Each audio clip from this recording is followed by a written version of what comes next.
Alright, welcome to week 2. Sorry this is late getting out this week. Just been one of those weeks.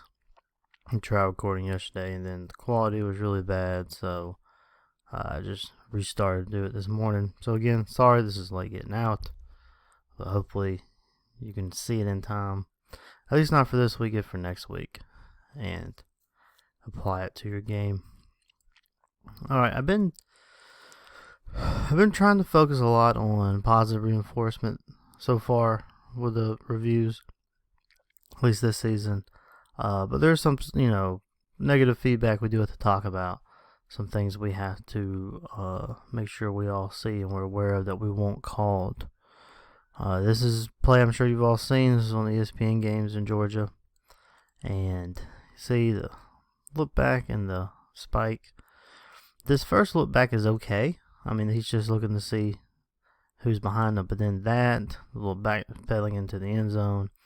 And then, of course, the spike is an automatic. So when we see actions like this, we allow youthful exuberance. That's fine. But this is beyond the youthful exuberance. Now, he did spike it again later in the game. And they flagged him that time. So they did learn from it, and that's what we want. But going forward, let's make sure we get that. We get those. All right, another no. Let's always make sure we know how many forward passes have gone on in the game. This is I think it's one that being a game-winning touchdown. So you get the toss. Remember, the toss is a forward pass. I think they do that because then if he drops it right there on the speed run, then it's an incomplete, and they don't really lose any yardage. So remember, when we see that, it's going to make a mental note in your head. When you see the first forward pass, it's going to take the mental note. Okay, no more forward passes for them. This is a fourth down. Like we said, this wound up being a game-winning touchdown. So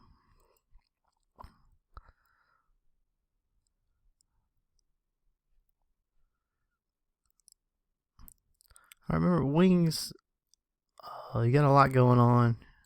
You got your initial key, but then sometimes on certain plays you're gonna have a receiver. So here, this would be the wings receiver, deep as this receiver. So this is the wings, and he gets DPI, and we do not call it because, if you're watching the bill of the hat from the wing official, he's watching it side, does not see the DPI occur. So just, all positions, whether it be wing, deep, referee, umpire, we really have to make sure we are able to switch our keys when we need to. And that's definitely what happened here. I looked inside. We got to notice that this key stays ours.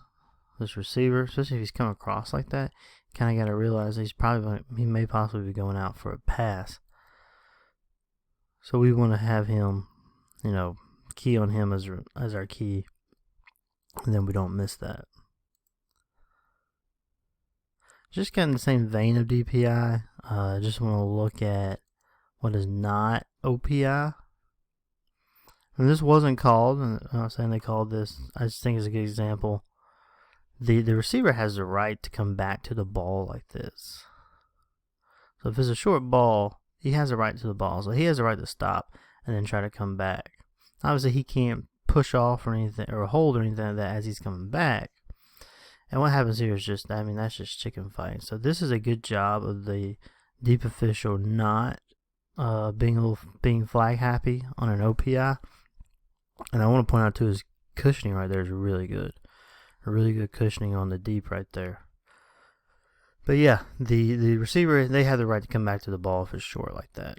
So that's perfectly okay.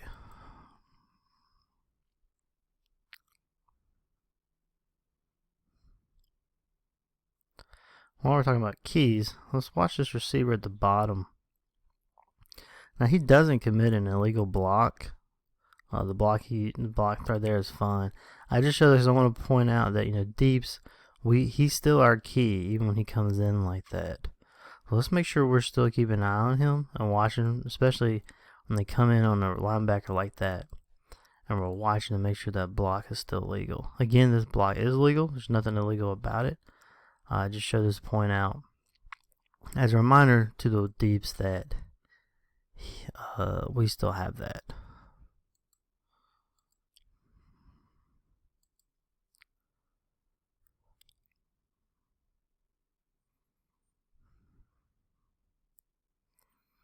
So I get asked a lot, especially by deeps, about width and depth, field judges, and a crew of 6. And we have what's in the mechanics manual, what we want to see. But really, you just need to be where you can be in a position to see what's going on. Don't get too caught up in how wide or how deep you are. That's not important. What's important is, are you at an angle where you can see whether or not we have a muff? And the field judge here, he's in that position. So and you can see he works to maintain that position. He's coming up with the returner so he can keep that angle and looking in. Then a good job too by both deeps, especially the field judge, coming in, really running in here and making sure that they umpile this and see who has the ball. It's a good job by both officials.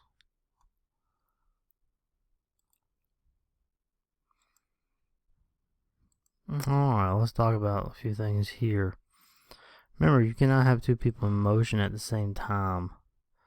Well, you can. Let me rephrase that. You can have 2 in motion at the same time pre-snap. They cannot be both in motion while the snap happens. And if they go in motion before the snap, they have to be set for a second. And so you have the whole line going down as the running back is going in motion here. He is not set for a second. And see, the referee correctly flags that. A second is one of the things. A second, it's longer than you think, but it's not as short as you think. I know that kind of seems like double speak, but just kind of keep that in mind. That's not a second. A clear second is what we want. Look at another one here. So on the surface, it looks okay. It looks like you just got one back in motion, but the left tackle is going down as this back goes in motion. So this is 2 in motion at the same time. And this is not a second. That's not a second pause before going down.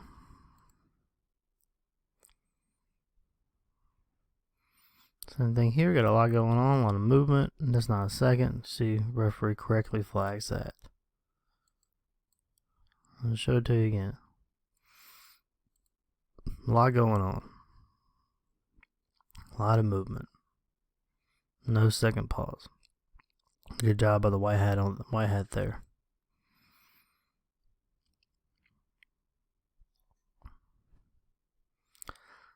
This is going to be similar to the one we saw a minute ago. You see the tackle, this on the right tackle, he is going down. This time he's going down to a 2-point stance. Everyone else is in a 3-point stance. He's in a 2-point stance, but he's still going down into a 2-point stance as this back goes in motion. So that would be illegal as well, illegal shift.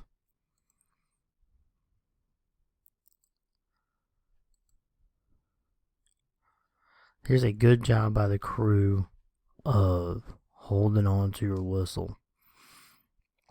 So as we know, and I kind of had to have this conversation with the coach the other day, a whistle does not stop the play. A whistle is just an indication that the play is over. The action of the play is what stops the play. Yeah. So here you have 4th down. We're late in the game. This is play number 141. So we're late in the game here in a close game. I think it's one that being game-winning touchdown as well. They do a good job here hiding the ball. And the quarterback's going to come out. I think it's quarterback's going to come out here. And there's no whistle. Good job by this crew of letting this go. And you can see a couple of them kind of starting to come in like the play's over, but they never blew the whistle, which is good. And we want a slow whistle. And that's especially if you have, a wing T offense or a team that hides the ball well. But really any game, any team, we want a slow whistle. Because like I said again, the whistle does not stop the play. The action is what stops the play. So good job by the crew here. Hold on to that whistle and not killing this.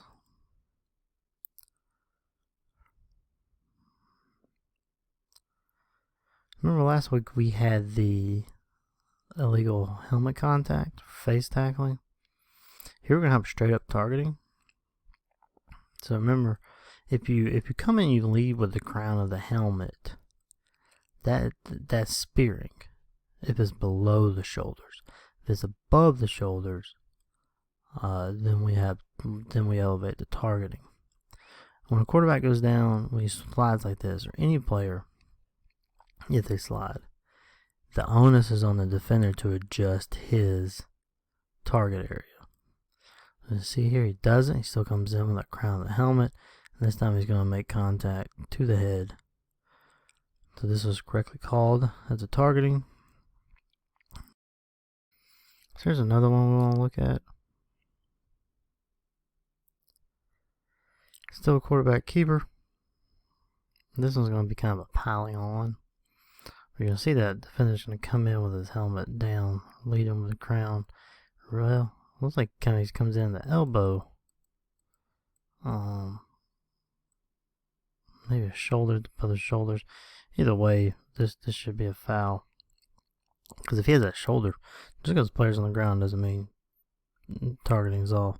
If that shoulder's coming in, and he's leading with that shoulder, and that makes contact above the shoulder area, which it does. You can see all the weight. It's right there on the back of the head. That would be targeting as well.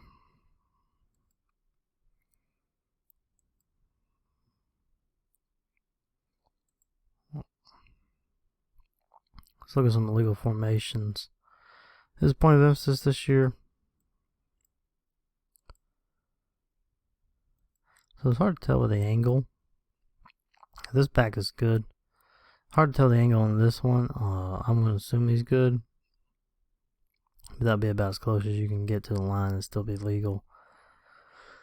Again, it's hard to tell the angle, but it looks good so far. But that would be about as close as you can get. As long as they're clearly off the line of scrimmage, then we're fine. There are issues with the right guard and tackle. Again, the angle doesn't give us a true view, but it looks like they're too far back. Let's scoot these lines up, especially if they're in pass block protection like this. Then you're gaining an advantage by being a step back. So let's scoot them up. This guy's an issue. By all accounts, he's on the line of scrimmage. I don't know any way where you can consider him off. So he is on. So we're on the 39, so he cannot go past the 42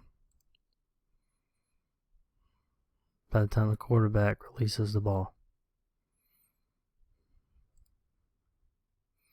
It's close, but let's keep that in mind. So he's covered, cannot go downfield. Shoulder's good, everything else is good, so he's on the line. But we want to keep that. I don't know if he's supposed to be or not, but he would be considered on the line of scrimmage. Same thing here, he's on the line. I really don't know if they're trying to hide that here though. He will be covered because he's on the line, so he's a recovered receiver. These two backs are fine. This one too. They seem to be clearly in the backfield, so they're good. Which I think here just comes out and blocks, yeah. And it's a toss sweep, so But just kind of keep that in mind. Kind of keep those in your head.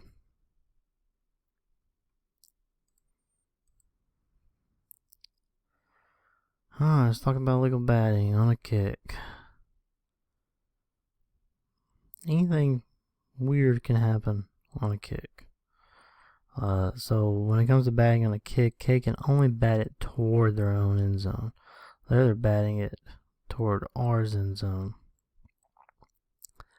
Then ours going to pick it up. So we should have a flag for batting. So flag on the ground. Then R is going to pick it up. And you see how R kind of bobbles it first? So would that be considered a muff? No, because it was batted to him. K can't bat it at a R player to try to get a muff. So it wouldn't be considered a muff. Then R's going to pick it up and run it. So R has options. They can just decline everything, take the result. Technically the batting is first touching, but R can't take, if R accepts the batting, then they can't take spot of first touching. That would be off the table. But they can still take the 10-yard penalty in replace of the result of the play. So they have options there. Probably going to take the batting in that instance. I would think. And since it was during the kick, remember they have options again. New rule a couple of years ago. They can actually tack on that batting. So to the result of the play.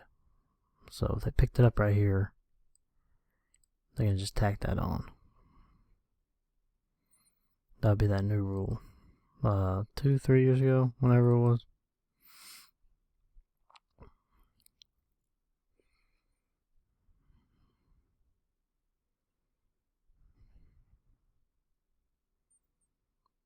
Look at this. Whether this right here. Is this block? Is this blindside block? Is it not? No. It looks like the defender sees it coming. He gets that head around the front. Now, having said that, as we've said ever since blindside block came out, if they use their open hands here, it helps us out a good bit. Now, we don't have to make the decision. You risk making a decision they may not like. So, I would stress, please use open hands. Because then we have to make the decision. A lot of times we're going to err on the side of caution and flag that. So just use open hands. We don't have to make the decision. It makes it a lot easier.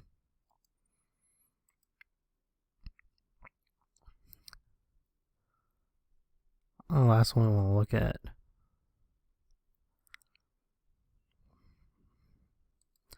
So here's going to be an example of using open hands and still delivering a good block. That is a good block. It's got the open hand. It's not to the side, so it wouldn't be a blindside block anyway. But just good open hands. Still puts him on his back. That's how I wish all these blindside blocks were. You know, just use open hands. Make it easy on all of us. This block is illegal. This one right here. It's not much, but it's still in the back. So you know the blocker has the onus is on him to adjust to avoid blocking in the back. So that should be a flag there. Alright, that's it. Again, sorry this came out late. A lot going on this week, but a lot of you sent film in. And even if it doesn't make it on the tape, please send it in. It may be on the tape later. I like to hold on to some stuff in case we have a low week. I still have some clips to send or put on the tape. So please, if you have film or send film in, do not hesitate to keep sending it in.